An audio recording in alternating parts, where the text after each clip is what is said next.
नमस्कार, M news म्हणजे महाराष्ट्रातील बातमीपत्रामध्ये आपले स्वागत आहे। बातमी बघण्यापूर्वी आमच्या लाईक आणि सबस्क्राईब करायला विसरू नका। तर बघूया आजची विशेष बातमी। दारू पिऊन वाहन चालवल्याने अपघात होते, प्रसंगी चालक आणि प्रवाशांचा मृत्यू होते। दारू पिऊन वाहन चालवू नका हे आवाहन वाहन चालकांना प्रभावीपणे करण्याकरिता आज शहर पोलिसांनी कल्याण पश्चिमेतील ईदगाह रोड परिसरात वाहन चालकांना दुधाचे वाटप करून दारूऐवजी दूध द्या असे आवाहन केले। पोलिसांचा या अनोखा उपक्रम लक्ष वेधून ठरला आहे। रिपोर्ट एम न्यूज, महाराष्ट्र बातमीपत्र, कल्याण, मुंबई।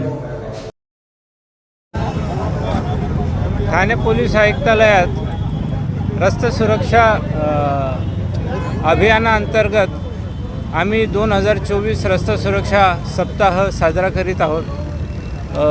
आजच्या अपघाताच्या प्रमाणाचं जर आपण विश्लेषण करायचं म्हटलं तर मोठ्या प्रमाणात रोड अपघात होतात आणि बरेचसे अपघात हे वाहन चालकांनी हे कोणत्या तरी पदार्थाचं सेवन करून वाहन चालवले त्याच्यासाठी होतात। त्यामुळे आम्ही हा अभियान राबवलेला आहे की वाहन चालकांनी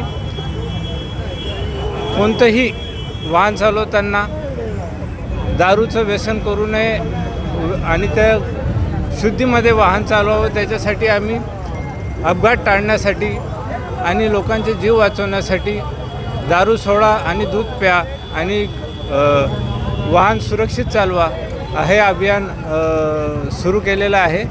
आणि वाहन चालकांना आवाहन करतो आहे की कोणतेही तुम्ही वाहन चालवताना दारू पिऊन वाहन चालवू नका आणि दूध प्या हा त्याच्यातून संदेश देण्याचा प्रयत्न केलेला आहे।